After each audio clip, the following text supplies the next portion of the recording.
원래 예배 시간에는 박수를 안 하는 게 고신교회였는데 어느 날 박수를 많이 하게 됐습니다. 이런 얘기를 들었습니다. 부모에게 그 자식이 잘 되는 것을 칭찬하고 그 자식에게 박수를 보내면 누가 기분이 좋으냐. 그래서 그 부모가 기분이 좋다고. 그래서 우리 중창단이 찬양할 때 박수를 쳐도 하나님께서도 기뻐하신다고 믿습니다. 그죠? 네. 하나님 너무 좋아하실 것 같다는 그런 생각 갖는 거죠. 그래서 너무 힘들어하지 마시길 바랍니다. 옛날에 우리 어릴 때는 박수 안 쳤는데 그렇게 생각하지 말고. 신앙생활을 온전하게 한다는 게 참 쉽지 않습니다. 정말 쉽지 않은 거죠. 우리 하나님께서 오늘 이 마지막 40장 34절에서 구름이 회막에 덮이고 여호와의 영광이 성막에 충만하며 모세가 회막에 들어갈 수 없었으니 이는 구름이 회막 위에 덮이고 여호와의 영광이 성막에 충만함이었으며 여호와의 영광이 성막에 충만하게 됐다. 6개월이 걸렸습니다. 출애굽할 때 바로의 손에서 하나님 백성들을 구원하시는데도 6개월이 걸렸습니다. 10가지 재앙을 통해서 하나님께서는 기적으로 바로를 항복시키시고 당신의 백성들을 데리고 나왔습니다. 1달 반 정도 걸려서 시내 광야에 와서 언약을 체결했습니다. 그래서 그 언약을 체결할 때 출애굽기 19장 5절 6절에 보면 세계가 다 내게 속하였나니 이거 쉬운 말 아니죠. 누가 감히 땅 한 평인들 동의를 구하지 않고 내 땅이다 그렇게 말할 수 있겠습니까? 제가 우리 장로님들에게 이 세순교회당에 몇 평은 내 거다 그렇게 말하면 장로님들이 허락해 주지도 않을 뿐만 아니라 말은 막 대놓고 하지 않아도 너무 힘들어 하실 거예요. 아니 왜 목사 거야? 예, 주장할 수 없는 거죠.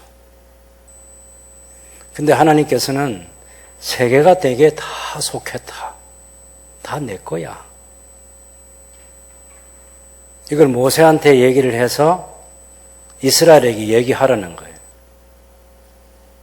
그래서 이스라엘 백성들에게 하나님께서 이렇게 말씀하셨다. 세계가 다 하나님께 속했는데 하나님의 말씀, 언약의 말씀을 지키면 내 말을 잘 듣고 내 언약을 지키면 너희가 내게 보배로운 백성, 내 소유된 백성이 되고 제사장 나라가 되고 거룩한 백성이 되게 하겠다.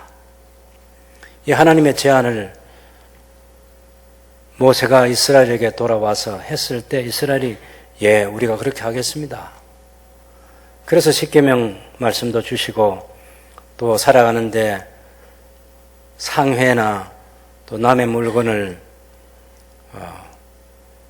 재산에 손실을 입혔을 때나 또 종에 관한 법이나 여러 가지 세부적인 삶의 법들을 다 주시고 이 말씀을 지키겠느냐 할 때 이스라엘이 지키겠다 했습니다.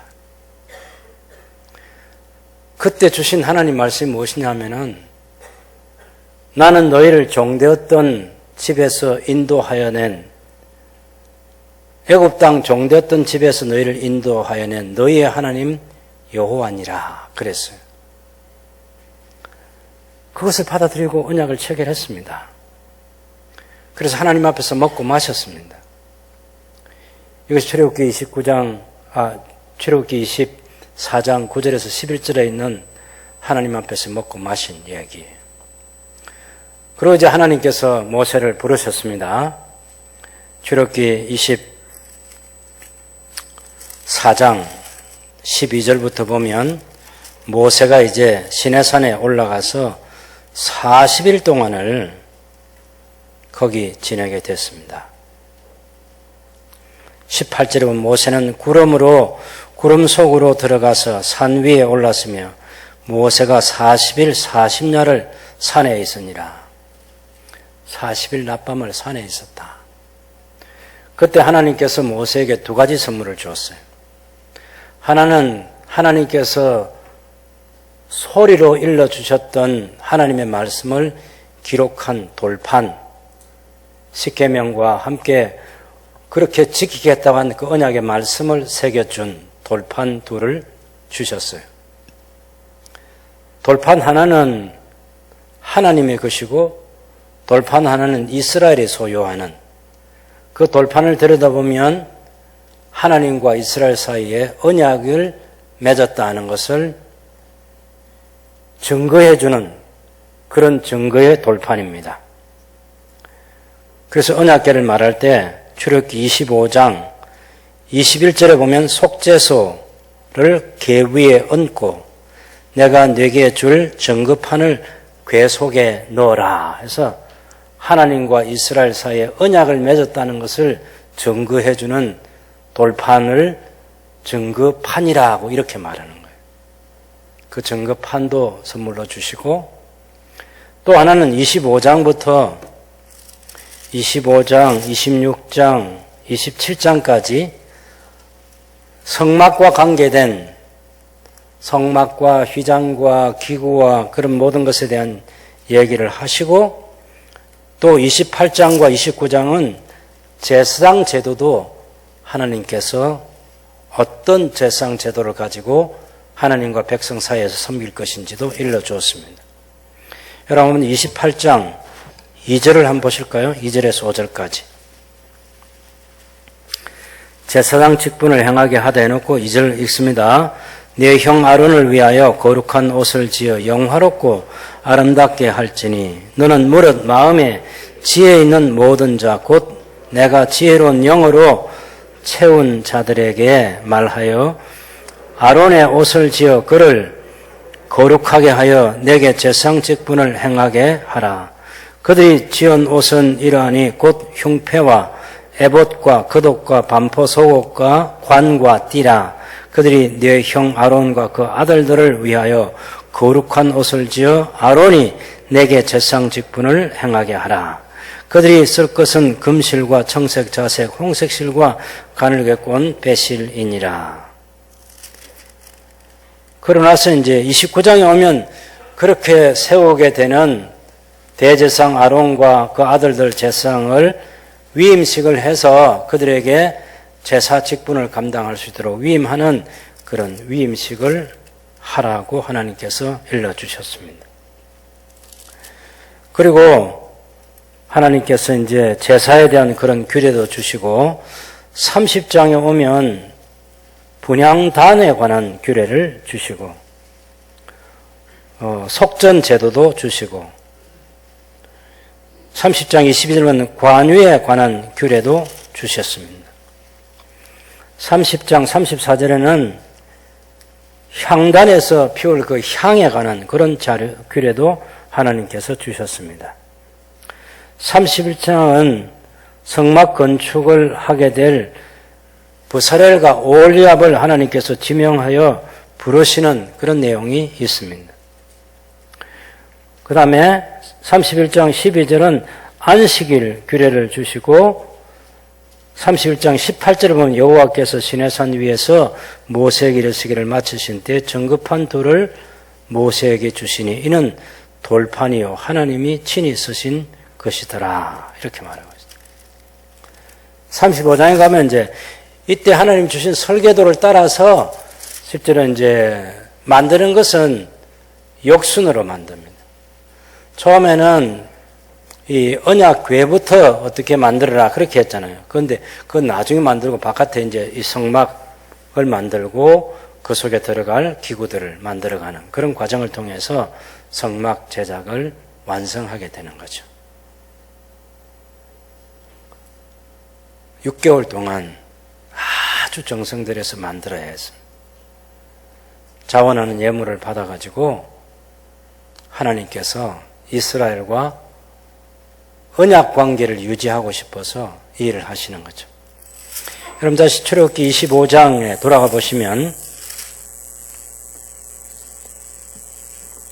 여호와께서 모세에게 말씀하여 이르시되 이스라엘 자손에게 명령하여 내게 예물을 가져오라 이렇게 얘기했는데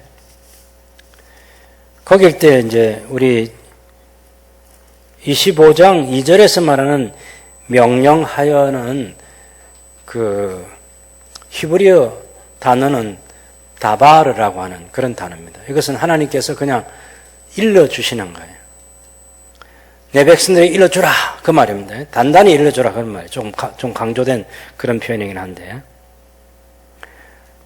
예물을 가져오라 기쁜 마음으로 내는 자가 내게 바치는 모든 것을 너희는 받을지니라. 예물을 받아서 성막을 건립하도록. 27장 20절에 보면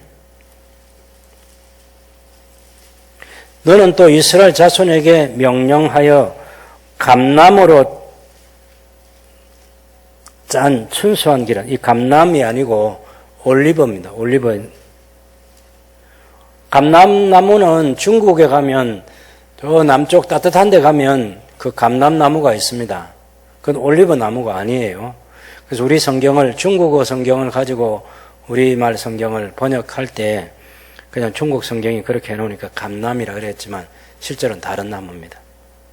올리브 나무에서 난 열매를 가지고 기름을 짠 그 순수한 기름을 등불을 위하여 내게로 가져오게 하고 끊이지 않게 등불을 켜라. 이때 이스라엘 자손에게 명령한 것은 히브리어로 차와라는 그런 말인데 강제성을 갖는 거예요. 강제성을. 성막을 건립하는 데 필요한 여러 가지 재료는 자발성을 가지고 하나님께 예물을 바쳐서 그 성막을 짓도록 그렇게 했지만 여기 등 위에 가는 이 등잔대에 가는 이 기름은 꼭 가져와야 된다. 명령이에요, 명령. 강제성이에요. 이건 안 가져오면 안 되는 거예요. 왜냐하면 계속해서 등잔대에 기름을 부어서 계속 등불을 밝혀야 되기 때문에 이건 떨어지면 안 된다는 거예요. 이건 일시적인 게 아니고 계속해서 성소에서 불을 밝히는데 사용해야죠. 쉽지 않은 일이라고 말하는 것은 하나님께서 주신 정확한 설계도대로 건립을 해야 하기 때문에 어려운 거예요. 대충 하는 게 아닙니다. 이게. 여러분, 우리 하나님께서 얼마나 까다로우신 분이신데 이걸 쉽게 말하면 우리 미터법으로 하면 11.1mm 하라고 했는데 11.11cm를 한다든지 11mm를 한다든지 12mm를 한다든지 이건 안 되는 거예요. 하나님께서 설계도에 담아주신 치수대로 정확하게 해야 하는 것이죠. 그래야만 하나님께서 디자인하신 작품이 완성되어 나오는 거죠.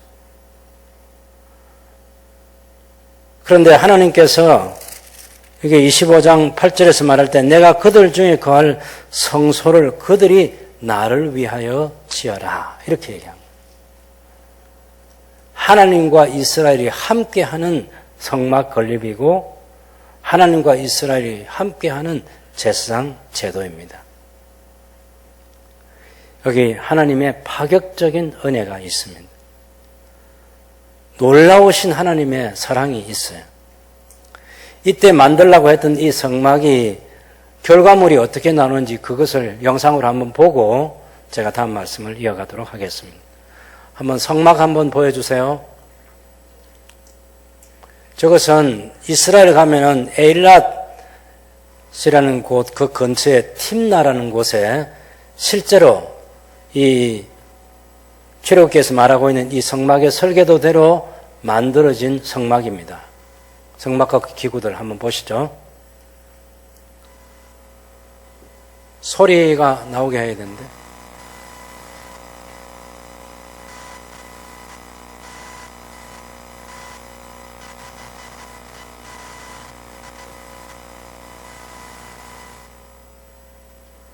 너무 실망하지 않기를 바랍니다. 아, 저거 나도 짓겠는데 그렇게 생각하지 말고.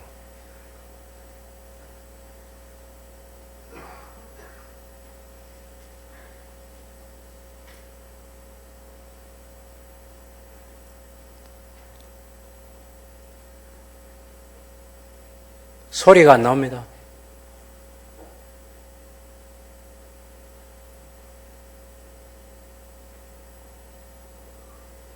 저게 이제 물두멍입니다, 물두멍. 일부 예배 때 잘 나왔는데. 제일 처음에 들어간 번제단이 있고, 그 다음에 물두멍이에요. 네, 저 앞에 게 이제 번제단. 물두멍. 이제 성소가 들어가는 입구에서 이제 휘장이 있고, 성소 안으로 들어갑니다.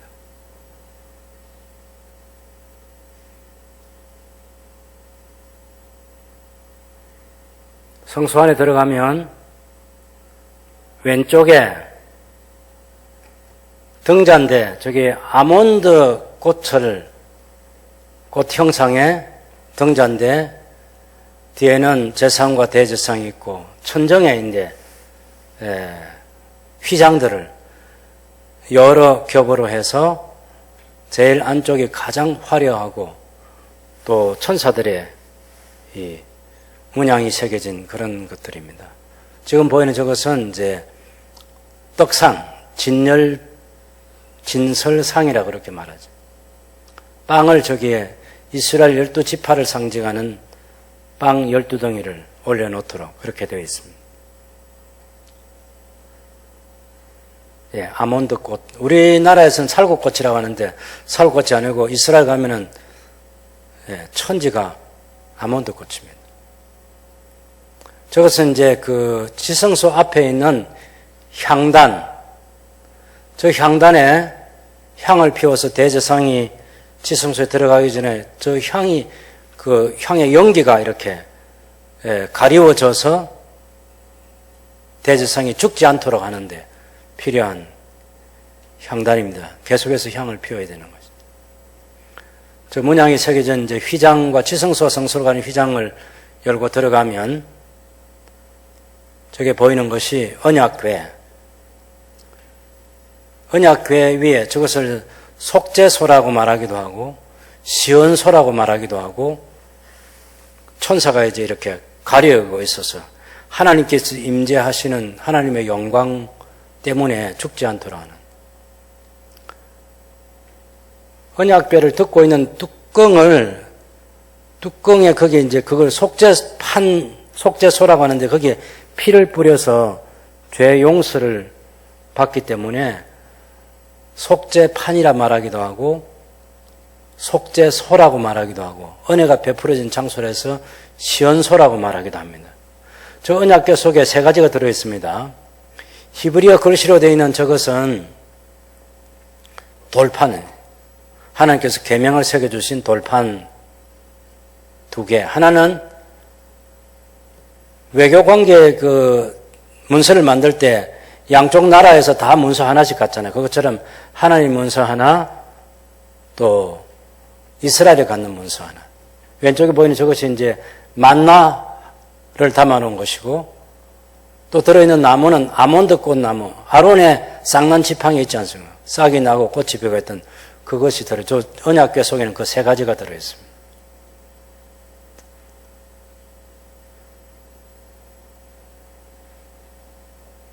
자, 이것을 한번 보시고, 이제 안 보여주셔도 되겠습니다. 그 다음에 여러분, 거기 25장 8절에 보면, 내가 그들 중에 거할 성소를 그들이 나를 위하여 짓되, 이렇게 말했는데, 하나님께서 저런 천막 하나 만들라고 하시고, 그곳에 하나님이 임재하시겠다고 지금 말씀하시는 거예요. 나중에 솔로몬이 얼마나 성전을 화려하게 지었는지 상상할 수 없을 만큼 그렇게 지어놓고 하늘의 하나님이라도 하늘의 하늘이라도 하나님을 감당할 수 없는데 사람의 손으로 지은 이 전에 하나님을 모실 수 있겠습니까? 하는 그런 겸손한 태도가 있어요.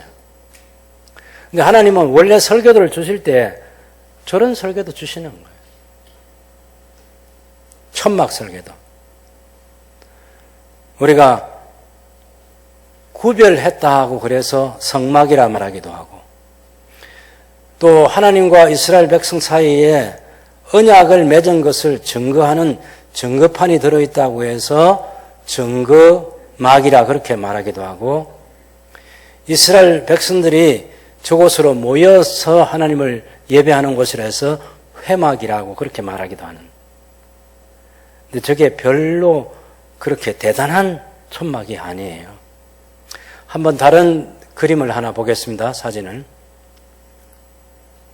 저건 뭐냐면 모세의 어머니 하세수트 여왕의 신전입니다.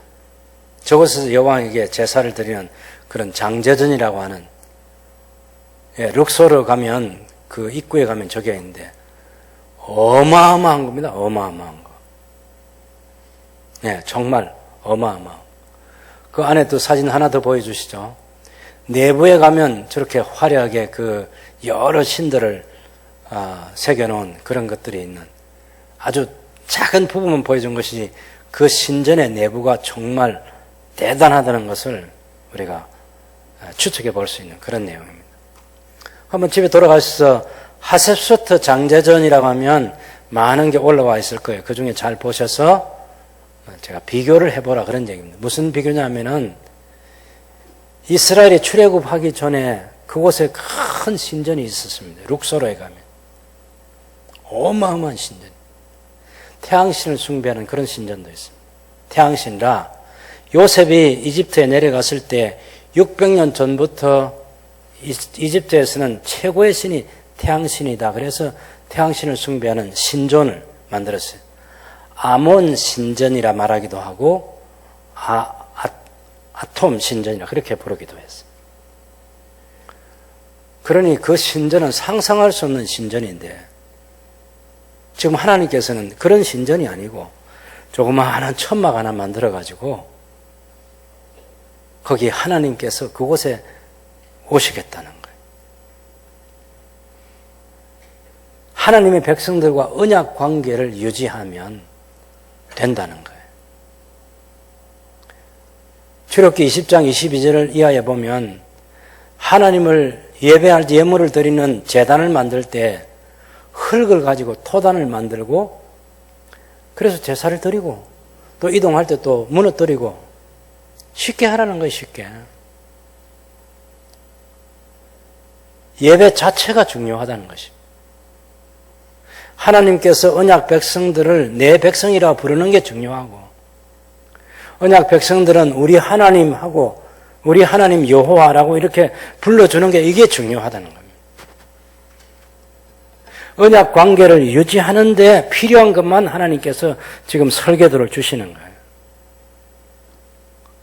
이 성막을 만들어라는 거죠. 지성소에 언약궤 두시고, 성소에는 왼쪽, 남쪽에는 그 등잔대, 북쪽, 오른쪽에는 떡상, 빵을 놓는 진설상, 그 다음에 중앙에 향단. 굉장히 불빛이 계속해서 환하게 밝혀지기 때문에 환한 것이죠, 성소는.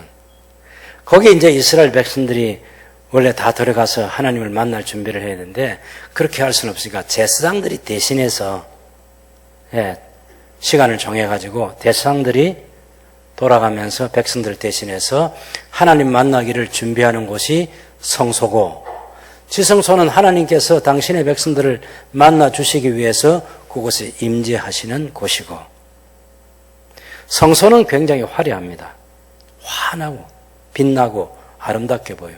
그렇지만 지성소는 어두컴컴하고 위험이 있는 그런 곳이에요. 거기 하나님께서 임재하시는 거죠. 근데 저런 천막 하나를 휘장을 두고 하나님께서 준비해서 만나자고 하는 거죠. 근데 사실은 이 성소에서 하나님을 만나기 위해서, 신랑 대신 하나님을 만나기 위한 신부가 노력을 해야만 됩니다.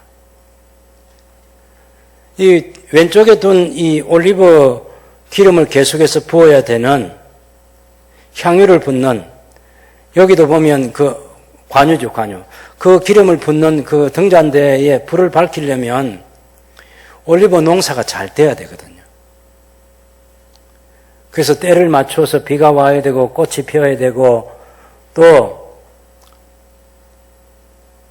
화분이 또 수분이 돼야 되고, 그렇게 해서 열매가 맺고 수확할 때까지 정말 조마조마한 그런 시간을 거치는 거죠.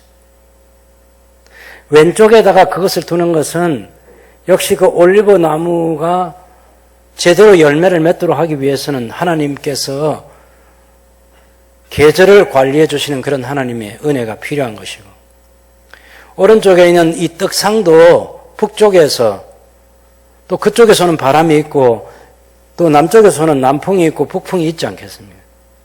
이게 잘 제대로 돼야만 농사가 수확이 되고, 그렇게 해서 그 농사를 잘 지어서 만든 곡식 수확물을 가지고 빵을 만들어서 하나님께 드리는 거죠. 그래서 얼굴의 빵이다라는 그런 뜻이 있습니다. 얼굴의 떡, 얼굴의 빵. 초실절부터 6월절을 지난 그 다음 첫 번째 주일 새벽에 가장 먼저 보리단을 드린 초실절을 지내고 나서 7주 동안 49일 동안 사실은 이 올리브 열매 맺는 것, 보리와 밀을 수확하는 것, 이 기간 중에 정말 백성들은 조마조마하는 거죠. 하나님의 은혜 베풀어 주시기를, 적당한 비와 적당한 바람과 적당한 공기와 이 두 개가요 각각 다른 기후를 좋아하는 거예요.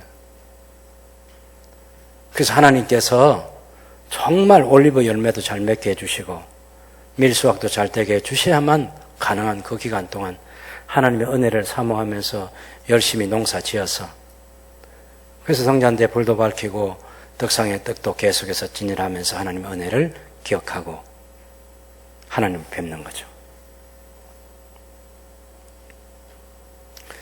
성막 건립에서부터 제상 제도의 이 5가지 제사가 이루어지는 여기는 보면 하나님께서 베푸신 은혜가 설계도와 제도라는 제도, 시스템을 만들어 주시는 거예요. 성막 건립도, 성막 안에 있는 기구들도 그 치수까지 정확하게 주십니다. 우리는 성경 읽을 때 왜 낙심하느냐 하면은 25장 10절에 있는 것처럼 그들은 조각목으로 궤를 짜되 길이는 2규빗 반, 너비는 1규빗 반, 높이는 1규빗 반이 되게 하고, 여기서 이런 거 읽으면서 그냥 낙심이 되는 거죠. 길이, 넓이, 높이, 그 치수 때문에 우리가 낙심하는 거죠. 근데 사실은요, 좋은 설계도, 비싼 설계도일수록 치수도 정확하고 섬세합니다.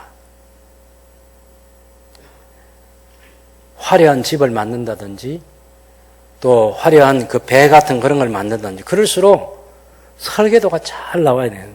거기 적힌 그 치수, 길이 얼마, 높이 얼마, 넓이 얼마, 예? 이것은 그것을 제작하는 사람에게는 너무나 고마운 일이에요. 설계사가 그런 거 표시 안 해주고 대충대충 해준 설계도를 가지고 어떻게 집을 짓고 어떻게 빌딩을 짓고 어떻게 배를 만들고 어떻게 비행기를 만듭니까? 하나님께서 꼼꼼하게 일러주시는 거죠. 이런 재료를 가지고 이런 길이와 넓이와 높이를 가지고 이 물건을 제작하고, 그것도 순서대로 처음에는 설계도를 주시고 나중에 제작할 때는 제작 순서는 또 정반대로 해서 그렇게 해서, 세울 때도 보면 휘장부터 먼저 세우고 안에 그 성물을 갖다 놓잖아요. 지성소에 언약에 갖다 놓고 또 성소에 떡상과 촛대와 향당 갖다 놓고 이렇게 하지, 순서를 거꾸로 하지 않아요. 근데 그런 것까지 자세하게 하나님이 일러주십니다.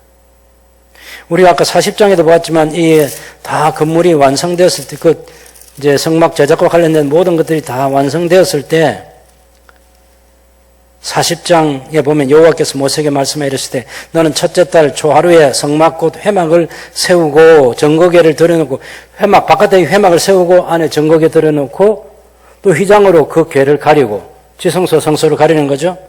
그 다음에 4절에 보면 오른쪽에 상을 들여놓고 그 위에 물품을 진설하고 또 왼쪽에 등잔들을 들여놓고 불을 켜고 그 다음 중앙에 금 향단을 정거궤 앞에 두고 성막문에 휘장을 달고 그리고 바깥에 와서 이제 번제단, 그 다음에 물두멍 이런 걸 이제 차례로 다 같이 갖추도록. 우리 하나님께서 얼마나 애쓰시는지 아시겠죠? 가장 좋고 가장 정확하고 가장 필요한 설계도를 주신 다음에 또 그 설계도를 받은 모세가 건축을 하는 이 책임자인 버사렐과 오홀리압에게 그 설계도 주고 또 그 사람이 또 다른 사람들 불러 모아가지고 어떻게 제작할 것인지 그것을 가르치고 그렇게 함께 이것을 만들어가면서 모세가 하나하나 확인을 다 하는 거죠. 나중에 어떻게 만들어졌나. 그럴 때 여러분 여호와께서 명하신 대로 39장 32절에 보면 이스라엘 자손이 이와 같이 성막 곧 회막의 모든 역사를 마치되 여호와께서 모세에게 명령하신 대로 다 행하고 그들이 성막을 모세에게로 가져왔으니 곧 막과 그 모든 기구와 그 갈고리들과 그 널판들과 그 띠들과 그 기둥들과 그 받침들과 붉은 물을 들인 순양의 가죽 덮개와 그래서 42절 보시면 여호와께서 39장 42절에 여호와께서 모세에게 명령하신 대로 이스라엘 자손이 모든 역사를 마치매 모세가 그 마친 모든 것을 본즉 모세가 하나하나 살펴보는 거죠. 그래서 자기가 건네준 그 설계도대로 됐는지 모세가 모든 것을 본즉 여호와께서 명령하신 대로 되었으므로 모세가 그들에게 축복하였더라. 6개월 정도 만드는데 참으로 조마조마한 그런 시간들 지나갔고 나중에 설계도대로 안 됐으면 끝나는 거예요. 설계도대로 다 돼서. 그래서 모세가 다 된 것을 확인했을 때 이제 하나님께서 어떻게 회막 세우고 안에 정거궤 갖다 놓고 떡상, 그 다음에 등잔대, 향단, 또 번제단, 물두멍 이렇게 차례대로 또 하나님께서 일러주시는 거예요.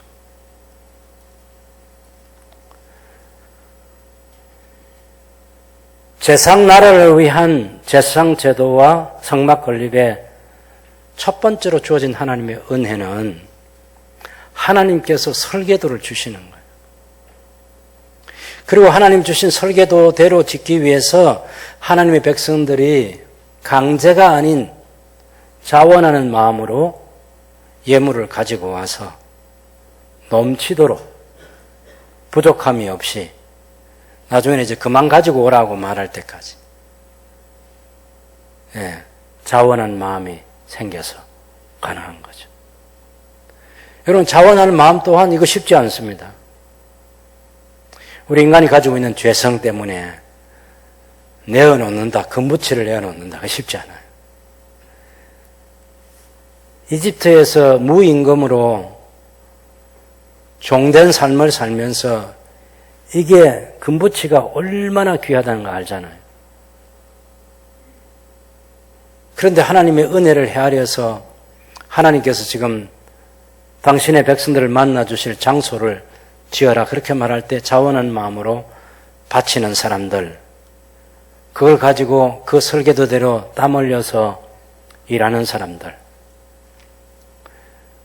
거기는 남자도 있고 거기는 여자도 있고 여자들도 실로 가지고 수 놓는 그런 일들도 하고 금이나 이런 것들을 세공하는 일을 잘하는 기술자들도 있고 최고 책임자인 버사렐과 오홀리압은 이미 가지고 있는 기본 지식 가지고 하나님께 주신 지혜와 하나님께 주신 성령의 감동하심 가운데서 더 연구하고 노력해서 또 함께 일할 동력자들을 가르치고 그렇게 해서 만들어가는 이 과정이에요.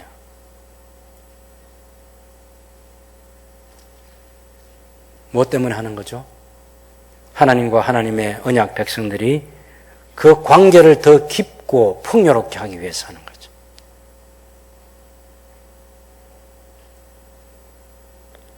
쉽지 않은 일이지만 얼마나 보람 있는 일입니까? 얼마나 가치 있는 일인가요?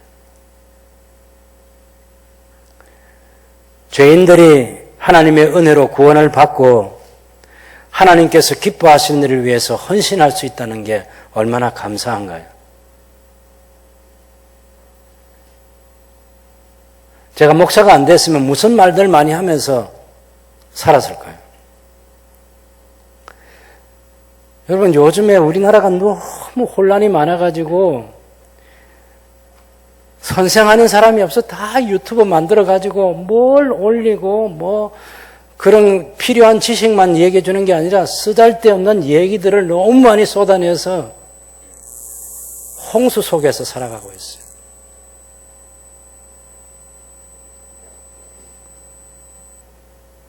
이야, 제가 정말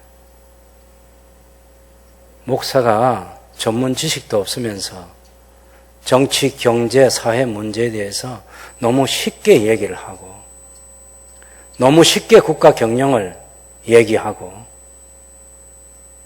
여러분, 말도 안 되는 소리입니다. 그 분야의 전문가들이 있습니다. 목사가 정권 교체가 돼야 되고 목사가 정치를 어떻게 해야 되고 이건 목사가 자기 개인적인 생각은 가질 수 있지만 공적으로 할 때 매우 위험한 생각이고 발언일 때가 많습니다. 저하고 가까이 지내는 어떤 그 신학 교수였던 목사님 말이죠. 얼마 전에 막 열변을 토하면서 하는데 안 맞는 지식 있잖아요. 무슨 하나님의 세계 경영을 하나님께서 지금 세계를 지금 경영하시는데 어떤 사람을 세워서 어떻게 조정하고 어떻게 다스려갈지 그 하나님의 깊고 넓으신 그 세계를 우리의 작은 지식 가지고 어떻게 판단하고 결정합니까, 여러분?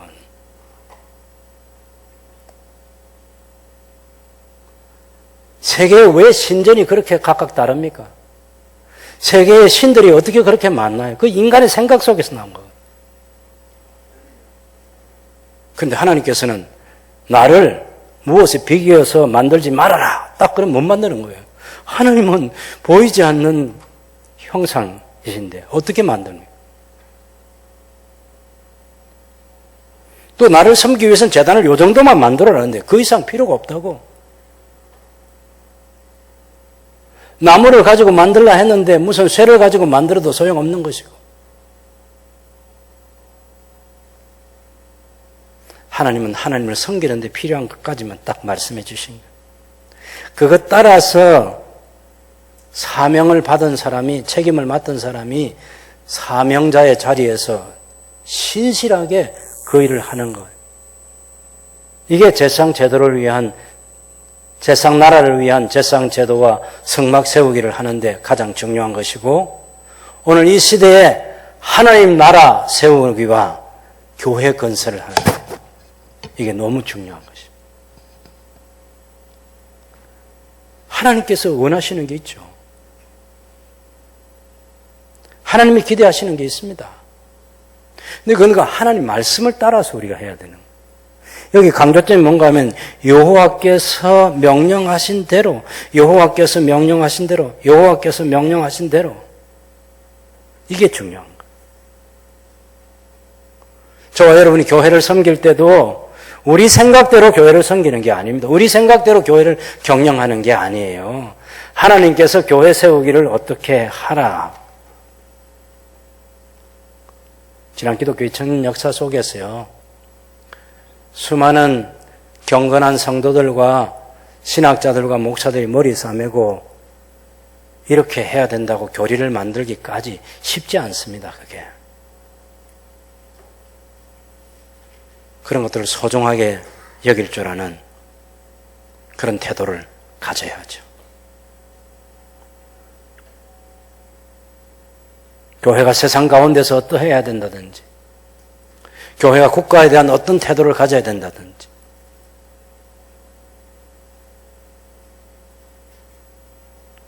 세상이 정부가 교회를 핍박할 때도 교회는 지켜야 될 룰이 있는 거죠. 선이 있는 거죠. 넘지 말아야 될. 그래서 우리가 조심해야 하는 것입니다. 하나님이 주신 설계도대로 지어내는 거. 거기에 땀도 있고 눈물도 있고 살을 깎는 아픔도 있을 수 있어요. 뼈를 깎는 아픔이 있을 수 있죠. 그래도 그 설계도대로 해야 합니다. 그래서 쉽지 않다는 것이.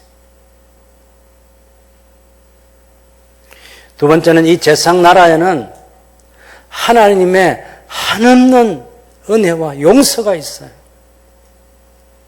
왜 이렇게 복잡한 과정을 거쳐서 왜 이렇게 신중하게 이렇게 신실하게 이 일을 감당해야 되느냐.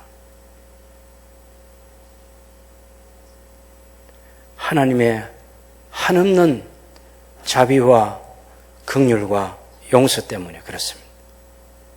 그래서 그 제상 나라를 세우고 싶어 하는 거예요.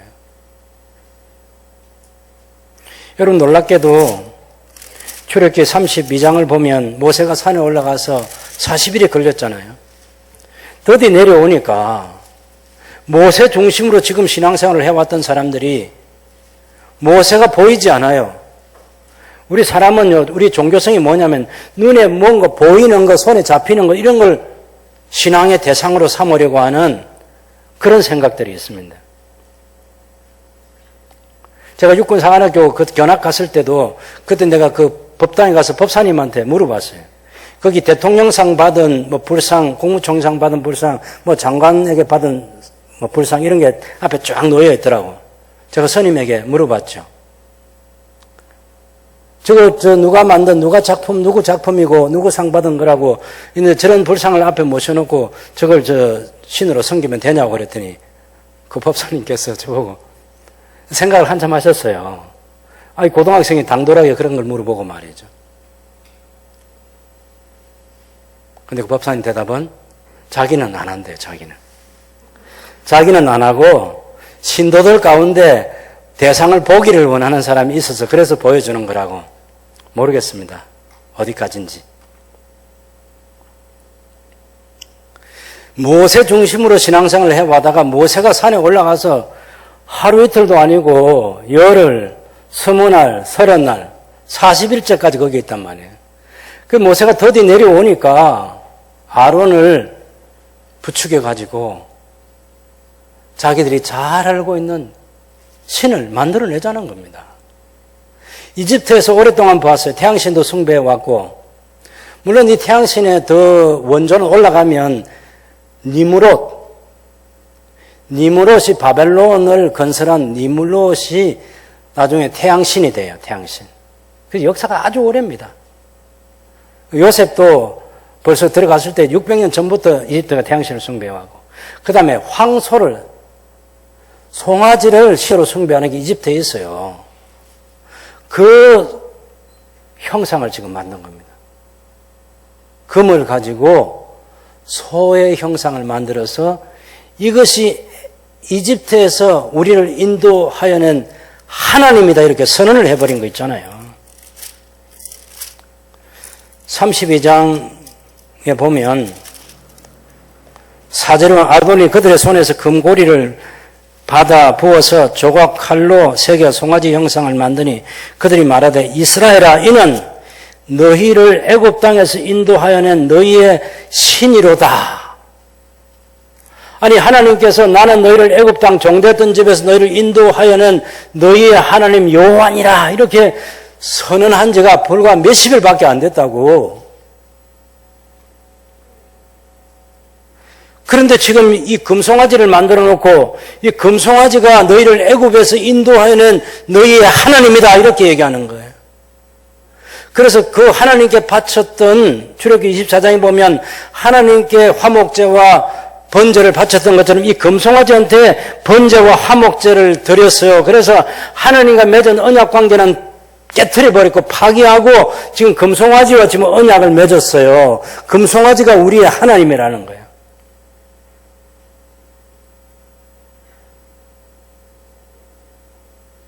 우리 사람이 이런 상황을 만났으면 아마 피가 거꾸로 다 죽었을 거예요.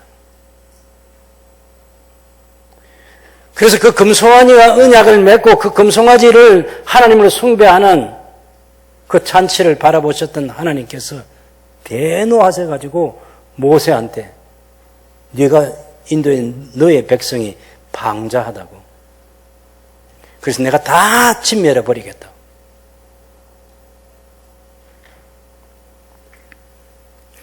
그때 모세가 하나님께 기도합니다. 32장 10절. 그런즉 내가 하는 대로 두라. 내가 그들에게 진노하여 그들을 진멸하고 그를 큰 나라가 되게 하리라. 너를 큰 나라가 되게 하리라. 모세가 그 하나님 여호와께 구하여 이르되 여호와여 어찌하여 그 큰 권능과 강한 손으로 애굽 땅에서 인도하여 내신 주의 백성에게 진노하시나이까? 어찌하여 애굽 사람들이 이러기를 여호와가 자기의 백성을 산에서 죽이고 지면에서 진멸하려는 악한 의도로 인도해 내었다고 말하게 하시려 하나이까? 주의 맹렬한 노를 그치시고 뜻을 돌이키사 주의 백성에게 이 화를 내리지 마옵소서. 주의 종 아브라함과 이삭과 이스라엘을 기억하소서. 주께서 그들을 위하여 주를 가리켜 맹세하여 이르시기를 내가 너희의 자손을 하늘의 별처럼 많게 하고 내가 허락한 이 온 땅을 너희의 자손에게 주어 영원한 기업이 되게 하리라 하셨나이다. 하나님, 지금 다 죽이시면 이제 저 사람들이 뭐란 말하겠습니까? 그러면 하나님 체면이 어떻게 됩니까? 다 죽이시면 하늘의 별과 같이 많게 하시겠다는 하나님의 약속은 어떻게 하고요?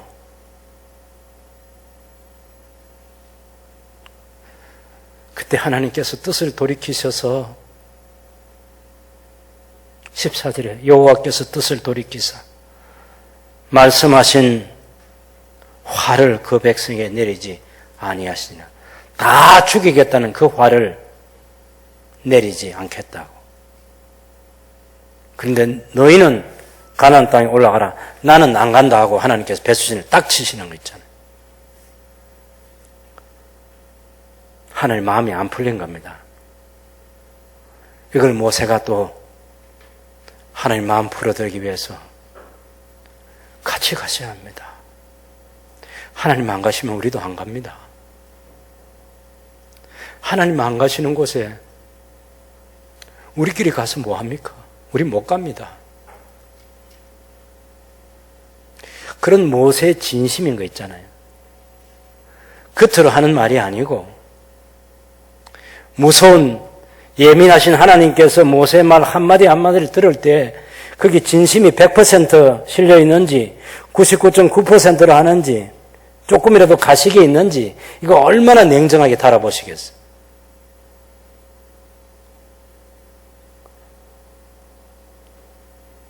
이 많은 이스라엘 백성 60만 3,550명 모세 한 사람이 하나님의 마음을 알아주는 거예요.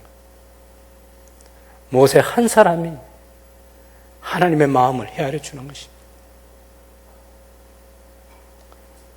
그래서 모세를 동력자 삼고 이 백성들을 가나안에 데리고 가려고 하는 것이죠.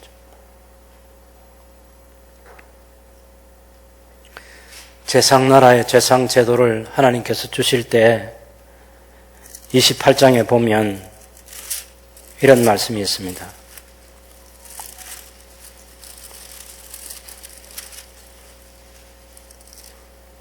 28장 2절에 네 형 아론을 위해서 거룩한 옷을 지어 영화롭고 아름답게 할지니 너는 물은 마음에 지혜 있는 모든 자고 내가 지혜로운 영으로 채운 자들에게 말하여 아론의 옷을 지어 그를 거룩하게 하여 내게 제사장 직분을 행하게 하라고. 4절 마지막에 그들이 내 형 아론과 그 아들들을 위하여 거룩한 옷을 지어 아론이 내게 제사장 직분을 행하게 하라. 그들이 쓸 것은 금 실과 청색 자색 홍색 실과 가늘게 꼰 배실이니라. 이런 옷을 가지고 이런 재를 가지고 거룩하고 화려하게 옷을 지어 입히라. 그리고 내게 제사장 직분을 하게 하라. 제사장은 하나님과 그 백성 사이에 중재자 역할을 하는 거죠. 언약 관계를 더 깊고 풍성하게 만들어가는데 도구로 하나님께 쓰시는 하나님 종이 되는 거예요. 그런데 그 아론이 금송아지를 만들었어요. 그리고 이 금송아지가 너희를 애굽 땅에서 인도한 너희의 하나님이라 이렇게 얘기하는 거 있잖아요. 아마 저 같으면, 여러분 모르겠는데 저 같으면 벼락을 내려서라도 아론을 죽였을 거야. 아니 지금 하나님의 계획을 이렇게 망가뜨릴 수 있나요?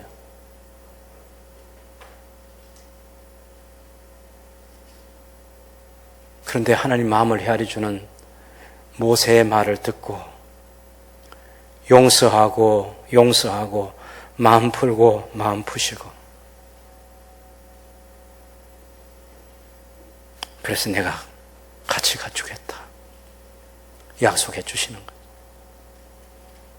그리고 35장부터 성막 건축이 시작이 돼서 모든 게 완성되었을 때,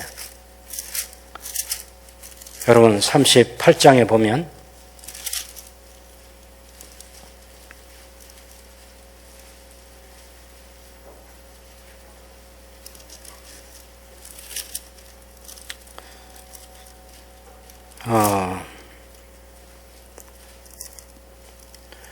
이제 번제단 38장에 번제단이 제작되잖아요. 그 다음에 제사장의 속옷, 겉옷 39장에 와보면 또 제사장의 옷에 달 그런 에봇이 제작되고 흉패가 제작되고, 그리고 40장에 여러분 성막 재료를 다 확인하고 이제 차례대로 어떻게 하라고 해놓고서 하나님께서 12절에 40장 12절에 보면 너는 또 아론과 그 아들들을 회막문으로 데려다가 물로 씻기고 아론에게 거룩한 옷을 입히고 그에게 기름을 부어 거룩하게 하여 그가 내게 제사장의 직분을 행하게 하라. 금송아지 만든 죄 때문에, 자기의 죄 때문에, 아론 자기 죄 때문에 이스라엘이 진멸당할 뻔한 일들을 했던 이 아론이 지난 6개월 동안 성막 제작 과정에 아무것도 하지 못한 채 숨죽이며 지내온 시간인데, 하나님께서 아론 없이도 지어진 이 모든 성막과 관련된 이 기구들과 제사장에 입힐 옷들이 다 만들어진 것 보면서 모세에게, 아론에게 씻기고 거룩한 옷을 입혀서 내게 제사장 직분을 행하게 하라. 이게 제사장 나라에 있는 하나님의 용서입니다.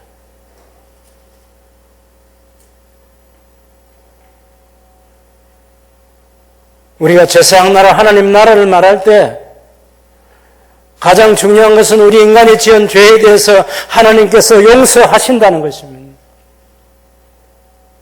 하나님의 아들 우리 주 예수께서 십자가 위에서 우리의 모든 죄를 다 담당하신 그 공로 때문에 그리스도 안에서 우리를 용서하신다는 거예요.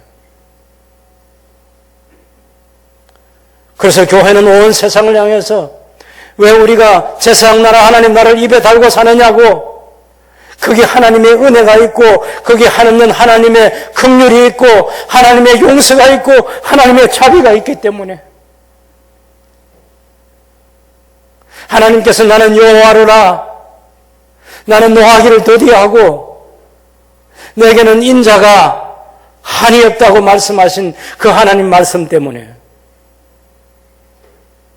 그래서 우리가 제사장 나라를 말하는 거죠. 용서가 있는 하나님의 나라. 우리의 자격과 공로로 서는 것이 아닙니다. 하나님의 은혜로 서는 것입니다.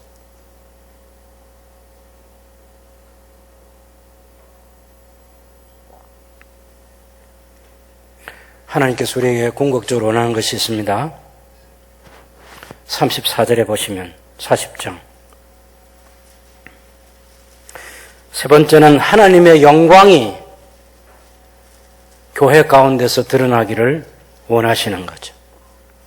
구름이 회막에 덮이고 여호와의 영광이 성막에 충만하며 모세가 회막에 들어갈 수 없었으니 이는 구름이 회막에 덮이고 여호와의 영광이 성막에 충만함이었으며 하나님의 영광이 성막에 충만하였다 이렇게 말합니다. 하나님께서 지난 6개월 동안 모세와 그 기술자들이 하나님 주신 설계도를 따라서 숨죽여가면서 이걸 만들 때 정말 그렇게 만들기 기대하신 하나님이 마지막에 하고 싶었던 것은 그렇게 건립된 그 성막에 하나님이 임재하시는 것입니다. 머무시는 거죠. 하나님의 하나님 되심의 영광을 보여주시는 것입니다. 하나님과 언약을 맺은 당신의 백성들과 함께 계시기를 기뻐하는 거죠. 여호와의 영광이 충만했다. 성막에. 나중에 열왕기상 8장에 보면 솔로몬이 성전을 건립하고 그곳에 언약궤를 맨 마지막에 갖다 들여놓았을 때 그때도 여호와의 영광이 그 성전에 충만합니다. 제사장들이 감히 들어가질 못했어요. 하나님의 임재 때문에. 하나님은 그렇게 교회 가운데서 구약교회나 신약교회나 할 것 없이 다 하나님의 하나님 되심을 드러내고 싶어 하시는 거죠. 사도 요한은 이 사실을 요한복음 1장 14절에서 말씀이 육신이 되어 우리 가운데 거하심에 우리가 그 영광을 보니 아버지의 독생자의 영광이요 은혜와 진리가 충만하더라 그랬습니다. 아무도 하나님을 본 사람이 없는데 독생하신 하나님 예수 그리스도께서 하나님을 다 드러내 보여주셨다고. 예수님께서 성천하시고 나서 바울이 받았던 계시의 말씀을 보면 예수 그리스도가 성전이셨으나 이제 성천하셨고 이제는 교회가 너희 몸이 하나님의 성전이니라. 너희 몸이 성소이니라. 그래서 고린도전서 10장 31절 말씀 보면 너희가 먹든지 마시든지 다 하나님의 영광을 위해서 하라고. 먹고 마시는 것 우리가 하찮게 생각하는 거잖아요. 그러나 사도 바울은 그 하찮은 것처럼 보이는 먹고 마시는 것 가운데도 하나님의 영광을 위해서 먹어야 하고 마셔야 한다고. 우상숭배 제물을 먹어야 되느냐 말아야 되느냐 그것 때문에 고린도 교회가 결정하기 어려워할 때 하나님의 영광을 위해서 해. 하나님의 영광이 드러나면 먹고 하나님의 영광이 드러나지 않으면 먹지 말고 마시지 말고 형제를 세워주고 일으켜주고 교회를 세우고 하나님의 영광을 위해서 하라고. 세상나라에 기대하셨던 하나님의 기대가 바로 그것입니다. 하나님께서 당신의 백성들 가운데 임재하시는 것입니다. 신약교회도 마찬가지입니다. 교회가 하나님의 충만으로 충만하게 되기를 기대하시는 것이죠.